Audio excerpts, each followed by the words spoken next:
ನಗರಸಭೆ ಅಧ್ಯಕ್ಷರ ವಿರುದ್ಧದ ಅವಿಶ್ವಾಸ ಗೊತ್ತುವಳಿ ವಿಫಲ.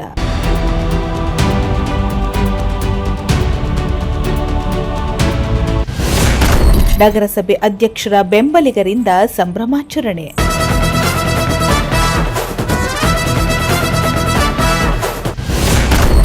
ಅಸಮಾಧಾನ ಹೊರಹಾಕಿದ ಪಕ್ಷೇತರ ಸದಸ್ಯರು.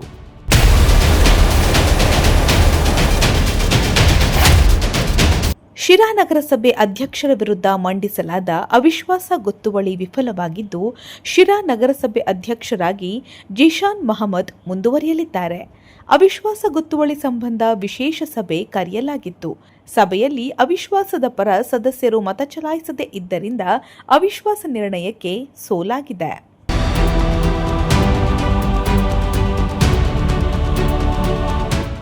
ಶಿರಾ ನಗರಸಭೆ ಅಧ್ಯಕ್ಷರ ಚುನಾವಣೆಯ ವೇಳೆ ಮಾಡಿಕೊಂಡಿದ್ದ ಒಪ್ಪಂದದಂತೆ ಅಧ್ಯಕ್ಷ ಜಿಶಾನ್ ಮಹಮ್ಮದ್ ಅವರು ರಾಜೀನಾಮೆ ನೀಡಬೇಕಿತ್ತು.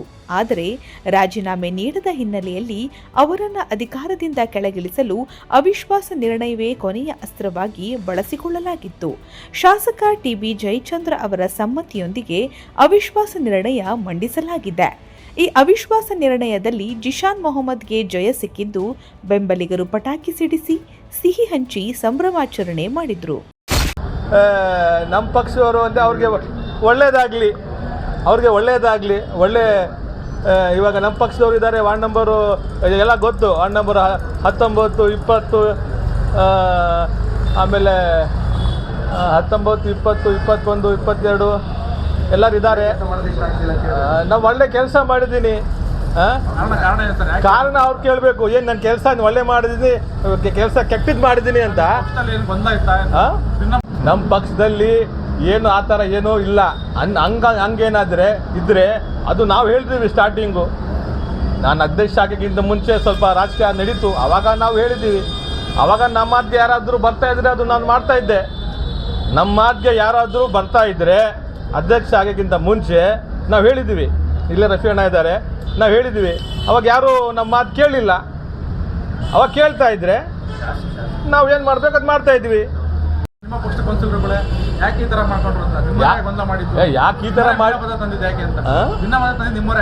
ಥರ ಅಂದರೆ ನೋಡಿ, ಎಲ್ಲ ಯಾರೇ ಆಗಲಿ ಒಳ್ಳೆ ಕೆಲಸ ಯಾರು ಮಾಡ್ತಾರೆ ಅವ್ರಿಗೆ ಸ್ವಲ್ಪ ತೊಂದರೆ ಬಂದೇ ಬರುತ್ತೆ. ಅದು ಯಾವುದೇ ಪಕ್ಷ ಇರಲಿ, ಒಳ್ಳೆ ಕೆಲಸ ಯಾರು ಮಾಡ್ತಾರೆ ಅವ್ರಿಗೆ ಸ್ವಲ್ಪ ತೊಂದರೆನೂ ಕೊಡ್ತಾರೆ ಜನ.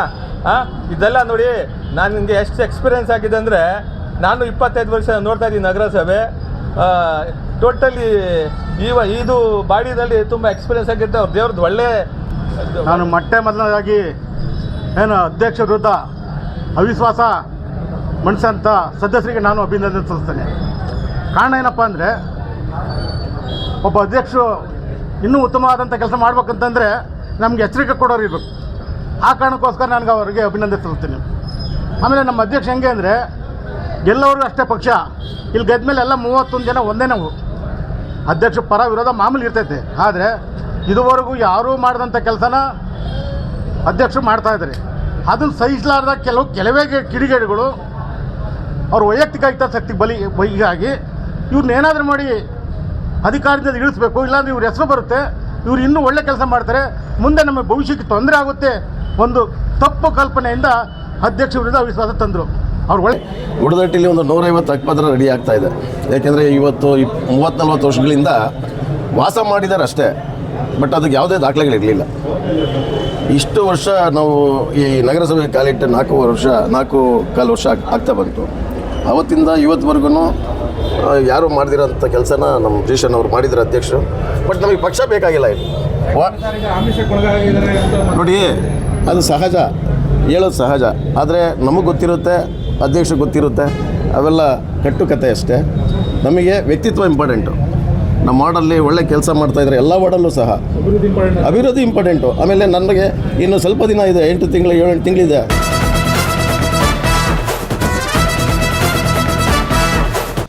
ಅವಿಶ್ವಾಸ ನಿರ್ಣಯಕ್ಕೆ ಸೋಲಾಗಿದ್ದಕ್ಕೆ ಪಕ್ಷೇತರ ನಗರಸಭೆ ಸದಸ್ಯರು ಹಾಗೂ ಮಾಜಿ ನಗರಸಭೆ ಅಧ್ಯಕ್ಷರು ಅಸಮಾಧಾನ ಹೊರಹಾಕಿದರು. ಅಲ್ಲದೆ ಒಪ್ಪಂದದಂತೆ ಅಧ್ಯಕ್ಷ ಸ್ಥಾನವನ್ನ ಬಿಟ್ಟುಕೊಡಬೇಕಿತ್ತು, ಆದರೆ ಬಿಟ್ಟುಕೊಡಲಿಲ್ಲ ಅಂತ ಆಕ್ರೋಶ ಹೊರಹಾಕಿದ್ರು. ಕೆಲಸಗಳು ಮಾಡ್ಕೊಂಡು ಕೊಡ್ತೀನಿ ಅಂತ ಹೇಳಿದ್ರು. ಇಲ್ಲಿವರೆಗೂ ಯಾಕೆ ಶಾಮೀನ್ ಹಾಕಿ ಕೂತ್ಕೊಂಡು ಜನಗಳ ಕೆಲಸ ಮಾಡ್ಕೊಂಡು ಹೋರಾಟ ಮಾಡಲಿಲ್ಲ? ಈಗ ನಾನೇನು ಹೇಳಿದೆ ಸಿಕ್ಕಿಲ್ಲ ಅಂತ ಈಗ ಮಾತ್ರ ಇಲ್ಲ ಸರ್, ಈಗ ಅಧಿಕಾರ ಹಂಚಿಕೆ ಒಂದು ಕಡೆ ಇರ್ಬೋದು, ನಾನಿಲ್ಲ ಅಂತ ಹೇಳ್ತಿಲ್ಲ. ನಾನು ಹೇಳ್ತಾ ಇರೋದು ಈಗ ನಾನೇ ಡಾಕ್ಯುಮೆಂಟ್ರಿ ಮಾತಾಡ್ತಿದ್ದೀನಲ್ಲ, ಡಾಕ್ಯುಮೆಂಟ್ರಿ ಶೋ ಮಾಡಲಿ ಅವರು. ಈಗ ಹೇಳ್ತೀನಿ ಕಂದಾಯ ಕಟ್ಟಿಸ್ಕೊಂತ ಇದ್ದಾರೆ ಬಿಟ್ಟರೆ ನೀವು ಹೇಳ್ರಿ, ಅದಕ್ಕೆ ನಾವು ಈಗಲೂ ಲೀಗಲ್ ಪ್ರೊಸೀಡಿಂಗ್ಸ್ ಮಾಡಿದ್ದೀನಿ. ಯಾಕೆಂದರೆ ಒಂದು ಮೀಟಿಂಗು ಚರ್ಚೆ 100% ಅಂದರೆ ಲೀಗಲ್ ಅಡ್ವೈಸರ್ಸ್ ಕುಂಡಿಸ್ರಿ, ನೀವು ಇರ್ರಿ. ನಮ್ಮ ಯಾರೋನ ಈಗ ಕಾನೂನು ಸೇವಾ ಪ್ರಾಧಿಕಾರಕ್ಕೆ ಕೊಡೋಣ, ವಕೀಲರ ಸಂಘದ ಮುಖಾಂತರ ಹೋಗೋಣ, ಕುಂಡಿಸ್ಕೊಳ್ಳಿ. ಅಲ್ಲಿ ಹೇಳ್ಬಿಟ್ರೆ ನಾನು 107 ಗಡೀಪಾರು ನಾನೇ ನ್ಯೂಸೆನ್ಸ್ ಕ್ರಿಯೇಟ್ ಮಾಡಿದ್ದೀನಿ ಅಂತ ನಾನೇ ಹಾಕ್ಸ್ಕೊಂಡು ಹೋಗ್ತೀನಿ. ಇಲ್ಲ ಇವ್ರು ಹಾಕ್ಸ್ಕೊಂತಾರ 107 5-6 ಸರ್ವೆ ನಂಬರ್ಗೆ ಅಲ್ಲಿರೋ ಬಡವ್ರ ತಗ 10,000 ರೂಪಾಯಿ ಕಟ್ಟಿಸ್ಕೊಂತಿರೋದು ಮೊದಲನೇ ತಪ್ಪು. ಆ ಜಾಗದಾಗೆ ಬಿಫೋರ್ ಸರ್ಕಾರದ ಅನುಮೋದನೆಗಿಂತ ಮುಂಚೆ ಇವರು ಈ ಅಪ್ರೂವಲ್ ತಗೊಂಡು ಏಕಾತಗಳನ್ನ ಮಾಡ್ಕೊಂಡಿರೋದು ಆಲ್ರೆಡಿ ಕೋರ್ಟಲ್ಲಿದೆ. ಅದಕ್ಕೆ ಪನಿಷ್ಮೆಂಟ್ ಆಗುತ್ತೆ ಇವ್ರಿಗೆ, ಅದು ನನಗೆ ಗೊತ್ತಿದೆ. ನಾನು ಬಿಡೋದು ಇಲ್ಲ ಇವರಿಗೆ. ಆದರೆ ಅದು ಇವನು ಏನು ಏಕಾತ ಕೋರ್ಟ್ ತೀರ್ಮಾನ ಜಸ್ಟ್ ಬರುತ್ತೆ. ಅದು ಏಕಾತ ಮಾಡ್ಕೊಂಡು ಬಡವ್ರು ಹೇಳ್ತಿರೋ ಏಕಾತ ಏಕಾತ ಮಾಡ್ಕೊಂಡಿದ್ದಾರೆ. ಅದು ಗ್ರಾಂಟಾಣ ಅಂತ ಮಾಡ್ಕೊಂಡಿದ್ದಾರೆ, ಮಾಡ್ಕೊಟ್ಟಿಲ್ಲ. ನಾವು ಕೊಡಿಸ್ತೀವಿ, ಕಾನೂನು ಹೋರಾಟ ಮಾಡಿ ಸಾರ್ವಜನಿಕರಿಗೆಲ್ಲ ಜಸ್ಟಿಸ್ ನಾವು ಕೊಡಿಸ್ತೀವಿ. ವಿಳಂಬ ಆಗುತ್ತೆ, ಬಟ್ ನಾವು ಜನನ ತಲುಪ್ತೀವಿ. ನಾವು ತಲುಪಕ್ಕೆ ಬಂದಿರೋದು ತಲುಪ್ತೀವಿ. ಇಲ್ಲಿ ಬೇಲಿನ ಹೊಲ ಮೇಯ್ತೈತೆ ಸಹಜ, ಆದರೆ ಅಷ್ಟು ಸುಲಭ ಅಲ್ಲ, ಲೇಟ್ ಆಗ್ಬೋದು. ನಾವು ಜನನ ತಲುಪ್ತೀವಿ. ನಾವು ಬಂದಿರೋದೇ ಬದಲಾವಣೆ ಮಾಡೋಕ್ಕೆ ನಾವು ಮಾಡ್ತೀವಿ. ಬಟ್ ಸದಸ್ಯರಿಗೆ ಎಲ್ಲರಿಗೂ ರಿಕ್ವೆಸ್ಟ್ ಮಾಡಿದ್ದೀನಿ, ಸ್ವಲ್ಪ ಅವ್ರಿಗೆ ಕಾನೂನು ಅರಿವಿಂದು ನಾನು ಹೇಳ್ಕೊಟ್ಟಿದ್ದೀನಿ. ನೆಕ್ಸ್ಟ್ ಮೀಟಿಂಗಲ್ಲಿ ನೀವು ವಿರೋಧ ಬರ್ಸೋಗ್ಬೇಕು. ನೀವು ಯಾವಾಗ ಹಿಂಗೆ ಹೊಡೆದೋಗ್ಬಿಡ್ತಾರೆ, ಸೈನ್ ಹಾಕ್ಬಿಡ್ತಾರೆ, ಮೀಟಿಂಗ್ ಬುಕ್ಕಿಗೆ ಸೈನ್ ಹಾಕ್ತಾರೆ, ಹೋಗ್ಬೇಕಾದ್ರೆ ವಿರೋಧ ಪರ ಬರ್ದೋಗ್ಬೇಕು. ಏನು ಮಾಡಿಬಿಡ್ತಾರೆ, ಅಟೆಂಡೆನ್ಸ್ ಸೈನ್ ಹಾಕ್ತಾರೆ, ಹೊರಟೋಗ್ಬಿಡ್ತಾರೆ. ಅವ್ರೇನು ಮಾಡ್ತಾರೆ, ಇಷ್ಟ ಬಂದಂಗೆ ಬರ್ಕೊಂತಾರೆ ಬುಕ್ಕು. ನಾನೇನು ಹೇಳಿ ಇವನೊಬ್ಬನೇ ಖ್ಯಾತ ಮಾಡ್ತಾನೆ ಅಂತಾರೆ. ಅದಕ್ಕೆ ಈಗ ಎಲ್ಲರಿಗೂ ಅದು ಮಂದಟ್ಟಾಗಿದೆ. ಅದು ಹಂಗಾಗಿ ಲೀಗಲೈಸ್ ಹೋಗ್ತಾ ಇದ್ದೀನಿ. ಸ್ವಲ್ಪ ವಿಳಂಬ ಆಗುತ್ತೆ, ನಾವು ಜನನ ತಲುಪ್ತೀವಿ. ಇನ್ನೊಂದು ಪಾಯಿಂಟ್ ಒಂದೇ ಒಂದು, ನಾನು 9ನೇ ವಾರ್ಡ ನೀವು ತಿಳ್ಕೊಳ್ಳಿ, ಈಗ ಕರೆಕ್ಟಾಗಿದ್ದರೆ ಎಲ್ಲ ಸ್ಲಮ್ ಬೋರ್ಡಲ್ಲಿ 9ನೇ ವಾರ್ಡ್ ಲಾಡ್ಪುರ ಕೂಡ ಒಂದು ಸ್ಲಮ್, ಅದು ಕೊಳಗೇರಿಗೆ ಸೇರಿತ್ತೆ ಲಾಡ್ಪುರ. ಅದನ್ನು ಕಿತ್ತಾಕ್ತಾನೆ. ನಾನು ಹೋರಾಟ ಮಾಡ್ತಾಯಿದ್ದೀನಿ, ನೀನು ಅವನ ಪರ ಇವನ ಪರ ಅಂತ ನನ್ನದೇ ಸ್ಲಮ್ ವಾರ್ಡಿಂದ ಲಾಡ್ಪುರ ಕಿತ್ತಾಕ್ತಾರೆ. ನೀವು ಲೀಸ್ಟ್ ಕೊಡ್ತೀನಿ ನಿಮಗೆ. ಲಾಡ್ಪುರ ಕಿತ್ತಾಕ್ಬಿಟ್ಟು ಇವರವು ಭವಾನಿ ನಗರ ಸೇರಿಸ್ಕೊಂತಾರೆ, ಇವ್ರ ಏರಿಯಾಗಳೆಲ್ಲ ಸೇರಿಸ್ಕೊಂತಾರೆ. ಸ್ಲಮ್ ವಾರ್ಡ್ನ ಕಿತ್ತಾಕ್ಬಿಟ್ಟು ನನ್ನ ಹೆಸರು ಲೀಸ್ಟಲ್ಲಿ ಕಿತ್ತಾಕಿ ಆಮೇಲೆ ಅದನ್ನ ಏನು ಮಾಡ್ತಾನೆ, 10ನೇ ವಾರ್ಡ್ಗೆ ಅಲ್ಲಿರೋ ಫಲಾನುಭವಿಗಳನ್ನ STಗಳನ್ನ OBC ಅಂತ ಬರೆದು ಅವ್ರಿಗೆ ದುಡ್ಡುಗಳು ಕಟ್ಸವ್ರೆ. ನಾನು ಹಕ್ಕುಪತ್ರ ಕೆಲವರಿಗೆ ಅಬ್ಜೆಕ್ಷನ್ ಮಾಡಿದ್ದೀನಿ. ಏನು ಇವ್ರ ದೊಂಬರಾಟ ನೋಡಿ ನಾನು ಹೇಳ್ತಿರೋದು. ನಾನು ಹೋರಾಟ ಮಾಡ್ತೀನಿ, ನನಗೇನೇ ಎತ್ತಿಕ್ಕಕ್ಕೆ ಹೋಗ್ತಾರೆ. ಅದಕ್ಕೆ ಪನಿಷ್ಮೆಂಟ್ ಸ್ವಲ್ಪ ದಿವಸದಲ್ಲೇ ಕಾದು ನೋಡ್ಬೋದು ನೀವು, ಪನಿಷ್ಮೆಂಟ್ ಹೆಂಗಿರುತ್ತೆ ಅದು. ಕಮಿಷನರ್ಗೆ ಫಸ್ಟು ಆಕ್ಟೇ ಗೊತ್ತಿಲ್ವಲ್ಲ. ಈಗ ಹೇಳಿ ಇಷ್ಟು ಆಗ್ತೈತೆ ನಮ್ಮದು business conduct rules, municipal act, ಒಂದು ಕಾಯ್ದೆ, ಒಂದು ಆ್ಯಕ್ಟ್ ಆ ಥರ ಫುಲ್ಫಿಲ್ ಮಾಡಿದ್ದೀನಿ ಅಂತ ಹೇಳ್ಬಿಟ್ರೆ ನಾನು ಹೇಳ್ತೀನಲ್ಲ, ಏನು ಬೇಕಾದ್ರೂ ನಾವು ಶಿಕ್ಷೆ ಕಾನೂನಾಗ ಇರೋ ಶಿಕ್ಷೆ ಎಲ್ಲ ನಾವು ಅನುಭವಿಸೋಕ್ಕೆ ಸಿದ್ಧ. ಇವ್ರು ಬರ್ತಾರೆ ಅಂತ ಕೇಳ್ರಿ. ಇದೇ ನೀವು ಪತ್ರಿಕೋದ್ಯಮ, ವಕೀಲರ ಸಂಘ ಬೇಕಾದ್ರೆ ಬರ್ತೀವಿ, ಒಂದು ಮೆಂಬರ್ ರೆಪ್ರೆಸೆಂಟೇಷನ್ ಕೊಟ್ಟು ಅಲ್ಲೇ ಕೇಳೋಣ. ಅಲ್ಲೇ ನಾನು 107ಗೆ ಬದ್ದ. ಅದೇ ತಾಲೂಕು ಅಧ್ಯಕ್ಷರನ್ನ ತಾಲೂಕು ಲೀಡ್ರ್ ಕೇಳಿ ಸರ್. ಅದನ್ನೇ ಹೇಳ್ತಾ ಇದ್ದೀನಲ್ಲ, ನಮ್ಮ ತಾಲೂಕು ಲೀಡ್ರ್ಗಳೇ ಕಾರಣ ಅಂತ ನಾನೇ ಪದೇ ಹೇಳ್ತಾ ಇದ್ದೀನಲ್ಲ. ನಾನೊಬ್ಬ ನಗರಸಭಾ ಅಧ್ಯಕ್ಷ ಆಗಿದ್ದಾರೇನು ಅಂದರೆ NDA ಪಕ್ಷದ ಒಗ್ಗಟ್ಟು ಎಲ್ಲಿದೆ, ಒಗ್ಗಟ್ಟು ಯಾಕಾಗಲ್ಲ, ಮುಂದಿನ ದಿನಗಳಲ್ಲಿ ನಾವು ಎಲೆಕ್ಷನ್ ಹೆಂಗೆ ಗೆಲ್ಲಬೇಕು ಅದನ್ನು ನೀವು ಕೇಳಿ ಸರ್. 30 ತಥಾಸ್ ಹೆಂಗಾದ್ರಿ, ಯಾಕಾದ್ರಿ, ಯಾರು ನಿಮಗೆ ಹೇಳಿದ್ದು?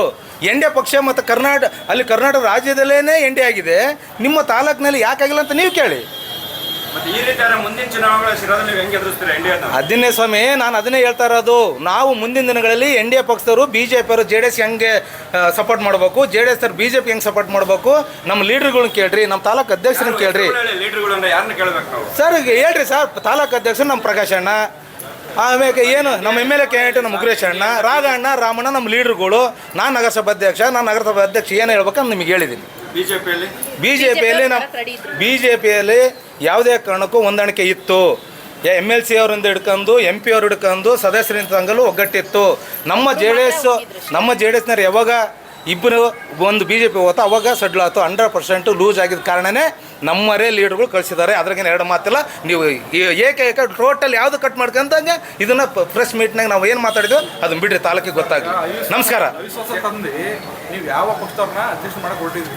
JDS ಪಕ್ಷದವರು ಅಂದರೆ NDA ಪಕ್ಷ ನಾವು ಮಾಡಕ್ಕೆ ಹೊರಟದ್ದು ಫಸ್ಟು ರಾಮಣ್ಣ ಆಗಲಿದ್ರೆ ನಮ್ಮ ಉಮಾ ವಿಜಯರಾಜ್. ಯಾಕಂದರೆ ಇಡೀ ನಮ್ಮ ದೊಡ್ಡ ಸಮಾಜಕ್ಕೆ ಒಂದು ಹೆಸರು ಹೋಗಲಿ, ನಮ್ಮ ತಾಲೂಕಿಗೆ ಅವಕಾಶ ಏನು ಜನರಲ್ ಒಳಗೆ ಹಿಂದೆನೂ ನೀವು ಮೀಡಿಯಾ ತೆಗೆದು ನೋಡಿ, ಹಿಂದೆನೂ ನಾನು ಹೇಳಿದ್ದೆ 65,000 75,000 ಜನ ಒಕ್ಕಲಿಗರ ಜನಾಂಗ ಸಮಾಜ ಇದೆ. ಆ ಸಮಾಜಕ್ಕೆ ಒಂದು ಕೊಡುಗೆ ಕೊಡ್ಬೇಕಂತ ಅವತ್ತು ಹೇಳಿದ್ದೀನಿ, ಇವತ್ತು ಹೇಳಕ್ಕೆ ರೆಡಿ ಇದ್ದೆ. First Ramanna, second Vijayraj, Uma Vijayraj. ಕಾಂಗ್ರೆಸ್ನವರು ಕೈ ಜೋಡಿಸಿದ್ರ 100% ಕೈ ಜೋಡಿಸಿದ್ರು. ಇವತ್ತು ಅವಿರುದ್ಧ ಬರ್ತಾರೆ, ಹೋಗ್ರಿ ಸೈನ್ ಹಾಕಿದಾರೆ, ನೀವು ನೋಡ್ಕೊಂಬೋದು, ಅದ್ರಾಗ ಎರಡು ಮಾತಿಲ್ಲ. ಕಾಂಗ್ರೆಸ್ನವರು ನಮ್ಮ ಜೊತೆಗೆ ಕೈ ಜೋಡಿಸಿದ್ದಾರೆ. ಪಾಪ ನಮಗೆ ಸಾಥ್ ಕೊಡಕ್ಕೆ ರೆಡಿ ಇದ್ರು. ಪಕ್ಷ ದ್ರೋಹ ಮಾಡಿದಾರಂತಂದ್ರೆ ಅವ್ರು ಕೇಳ್ರಿ, ನೀವು ದಯಮಾಡಿ ನಮ್ಮದು ಆದಾಗಟ್ಟೆಗೆ ಕಾಂಗ್ರೆಸ್ ಪಕ್ಷದವ್ರು ಕೇಳ್ರಿ. ದ್ರೋಹ ಮಾಡಿದಾರೆ ನಮಗೆ ಗೊತ್ತಿಲ್ಲ, ಪಾಪ ದ್ರೋಹ ಅವರು ಮಾಡಿಲ್ಲ, ನಮ್ಮ ಜೊತೆ ಕೈ ಜೋಡ್ಸಕ್ ಬಂದಿದ್ರು. ಹಂಗಲ್ಲ, ಪಕ್ಷಕ್ಕೆ ದ್ರೋಹ ಮಾಡಿದ್ರು ಅನ್ನೋ ಮಾತಲ್ಲ. ನಾವು ಏನು ಗೊತ್ತಾ, ನಮ್ಮ ಮೇಲೆ ನಮ್ಮ ಸಾಹೇಬ್ರು ಏನು ಹೇಳಿದ್ರು, ನಮ್ಮ ಜಯಚಂದ್ರ ಸಾಹೇಬ್ರು ನೀವು ಅವಿಶ್ವಾಸ ಮಂಡನೆ ಮಾಡಿ ಅಂತ ನಮ್ಗೆ ಹೇಳಿದರು. ಕಾಂಗ್ರೆಸ್ನವ್ರು, ನಾವೇನು ಇಲ್ಲಿ ಕಾಂಗ್ರೆಸ್ನವ್ರು ಇದ್ದೀವಿ, ಇನ್ನೂ ಕಾಂಗ್ರೆಸ್ನವ್ರು ಟೋಟಲು 15 ಜನ ನಾವು ಒಗ್ಗಟ್ಟಾಗಿದ್ದೀವಿ ಕಾಂಗ್ರೆಸ್ನವರು. ಇವಾಗ ನೀವು ಅವ್ರಿಗೆ ಸಾಹೇಬ್ರು ಏನು ಹೇಳಿದ್ರು, ನೀವು ಅವಿಶ್ವಾಸ ಮಂಡನೆ ಮಾಡಿ ಅಂತ ಹೇಳಿದ್ರು. ನಾವು ಮಂಡನೆ ಮಾಡಿದ್ವಿ.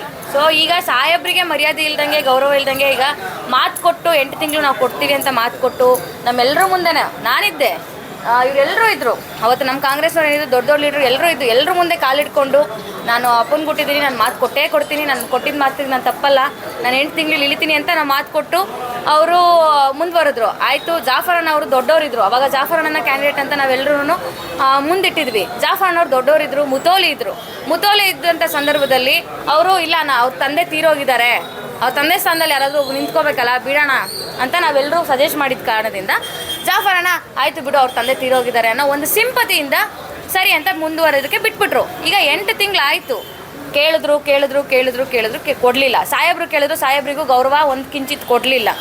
ಸಾಹೇಬ್ರಿಗೂ ಈಗ MLA ಗೌರವ ಕೊಟ್ಟಿದ ಮೇಲೆ ಏನು ಮಾಡ್ತಾರೆ, ಆಯಿತು ನೋ ಕಾನ್ಫಿಡೆನ್ಸ್ ಮೂವ್ ಮಾಡಿ ಅಂತ ನಮ್ಗೆ ಹೇಳಿದ್ರು. ನಾವು ಮೂವ್ ಮಾಡಿದ್ವಿ. ನಾವೇನು ನಮ್ಮ ಸ್ವಂತ ಬುದ್ಧಿ ಉಪಯೋಗಿಸಿ ನಾವೇನು ನೋ ಕಾನ್ಫಿಡೆನ್ಸ್ ಮೂವ್ ಮಾಡಿದ್ದಲ್ಲ.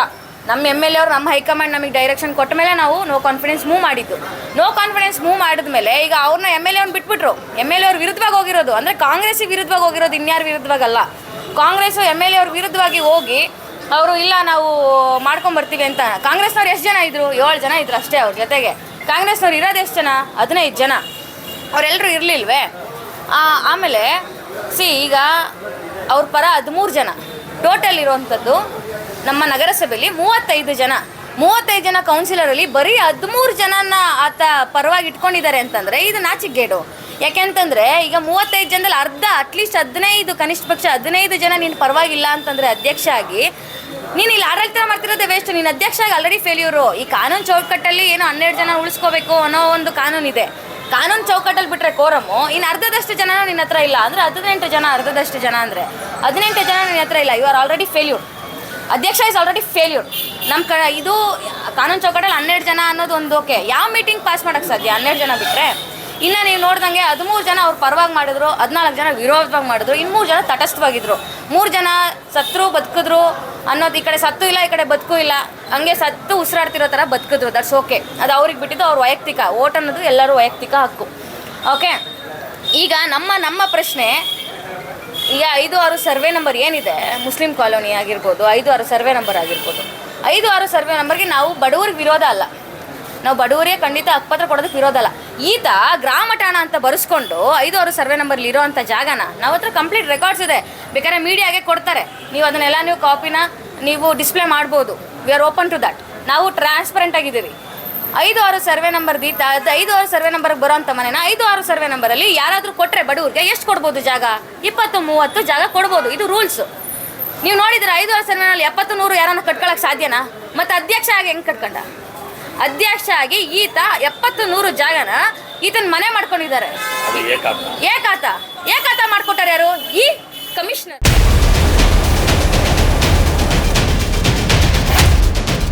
ಒಟ್ನಲ್ಲಿ ಶಿರಾ ನಗರಸಭೆ ಅವಿಶ್ವಾಸ ನಿರ್ಣಯದ ಶಿರಾ ತಾಲೂಕಿನ ರಾಜಕೀಯದಲ್ಲಿ ಮತ್ತೊಂದು ಹೊಸ ಬೆಳವಣಿಗೆಗೆ ದಾರಿ ಮಾಡಿಕೊಟ್ಟಿದೆ. ಮುಂದಿನ ದಿನಗಳಲ್ಲಿ ನಗರಸಭೆ ಅಧ್ಯಕ್ಷ ಗದ್ದುಗೆ ವಿಚಾರ ಯಾವ ಸ್ವರೂಪಕ್ಕೆ ಹೋಗಲಿದೆ ಅನ್ನೋದನ್ನ ಕಾದು ನೋಡಬೇಕಿದೆ.